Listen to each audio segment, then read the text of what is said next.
Have you ever heard of a beauty pageant where the prize was a crown, but the cost was your life? This is the forgotten story of a 19-year-old girl chosen to marry the most powerful man in Russia, Tsar Ivan IV, the ruler the world would come to know as Ivan the Terrible. She was radiant, dressed in jewels and silks, the envy of an empire. But what no one knew was that her wedding day was also the beginning of her death. This is the tragic tale of Marfa Sobakina, the girl who survived only 15 days as Tsarina. Imagine this, a contest unlike any other in history. 2,000 of the most beautiful, noble girls from across Russia are summoned to Moscow. Picture the scene, a sea of silk, jewels, and nervous smiles as 2,000 daughters are paraded before the Tsar's watchful, calculating eyes. He wasn't just looking for a beautiful face. Ivan was searching for something more. He was searching for health, for strength, and above all, the promise of children. You see, Ivan's first and most beloved wife, Anastasia, had died years earlier. He was utterly convinced she had been poisoned by his enemies, the Bojar nobles who he believed were constantly plotting against him. Her death didn't just break his heart, it shattered his mind, plunging him into a deep, dark spiral of paranoia and rage. He had taken other wives since Anastasia, but they had all failed him in one way or another. One was sent to a convent. Another, he claimed, was not a virgin. His obsession grew with each passing year. He needed heirs to secure his dynasty. He needed a miracle. And so, this deadly contest began.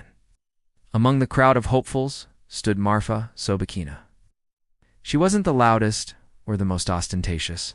She was from a lesser-known noble family, quiet and graceful, with a gentle face that seemed to radiate a calm innocence. As Ivan's intense gaze swept over the rows of girls, it stopped on her. Against all odds, out of 2,000 contestants, the fearsome Tsar of all Russia pointed to Marfa. She had been chosen. She was to be his new Tsarina. Can you imagine the mix of emotions that must have washed over Marfa's mother? On one hand, immense pride. Her daughter had been chosen by the Tsar himself. This meant unimaginable glory, wealth, and power for their family. But beneath that pride was a deep, cold terror. To marry the Tsar, this man already known for his unpredictable fury, was to walk into the lion's den. Few women who entered Ivan the Terrible's life survived it for long. Still, this was an honor no family dared to refuse. To say no to the Tsar was to sign your own death warrant. So the preparations began. The palace buzzed with activity, planning a wedding of unparalleled extravagance.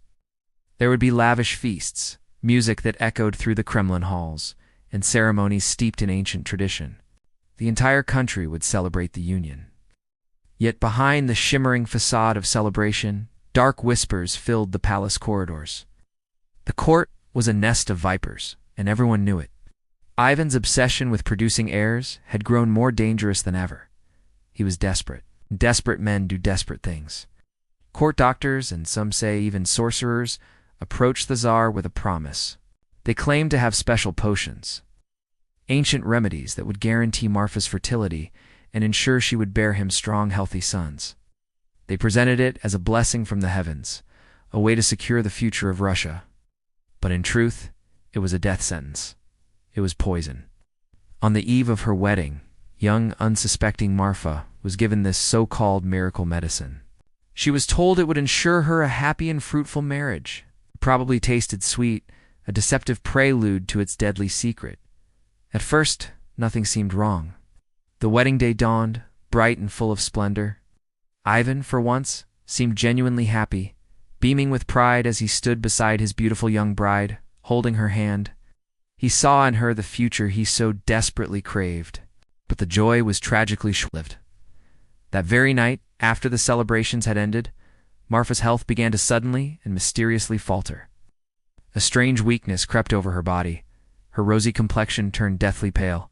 Before the night was over, she collapsed in her royal chambers. The brand-new Tsarina of Russia, the hope of the nation, was dying. For 15 agonizing days, Marfa lingered in a twilight world between life and death. The palace doctors were baffled, or perhaps they were just pretending to be. Her mother, who had been so proud, now wept inconsolably at her daughter's bedside, praying, begging for a miracle to spare her child. Ivan, meanwhile, flew into a terrifying rage. He was convinced his enemies had struck again, poisoning his bride right under his nose. He saw conspiracies in every shadow, treachery in every courtier's eyes. Poor Marfa could hardly speak, hardly even breathe. The magnificent crown that had been placed on her head just days before now felt as heavy as a tombstone. Each day was a blur of pain, confusion, and suffocating fear. She was a pawn in a game she never even knew she was playing. And then, on the 15th day, she closed her eyes for the last time, 19 years old. A wife for just over 2 weeks, a Tsarina in name only. Ivan's grief immediately curdled into pure, unrestrained fury. His paranoia exploded. He accused everyone, rival boyar families, the doctors, even Marfa's own attendants. He was certain they had all conspired to rob him of his bride and his heir. The punishments that followed were swift, brutal, and merciless. Suspected servants were dragged to the dungeons and tortured. Nobles who had even the faintest connection to his perceived enemies were executed. And the doctors who had prepared the fatal potion?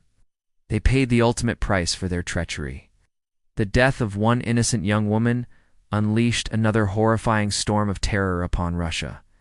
In the grand chronicles of Russian history, Marfa Sobakina's name is often just a footnote, a brief, tragic entry overshadowed by the epic, bloody reign of Ivan the Terrible. Yet her story is one of the most shocking and heartbreaking tragedies of the era.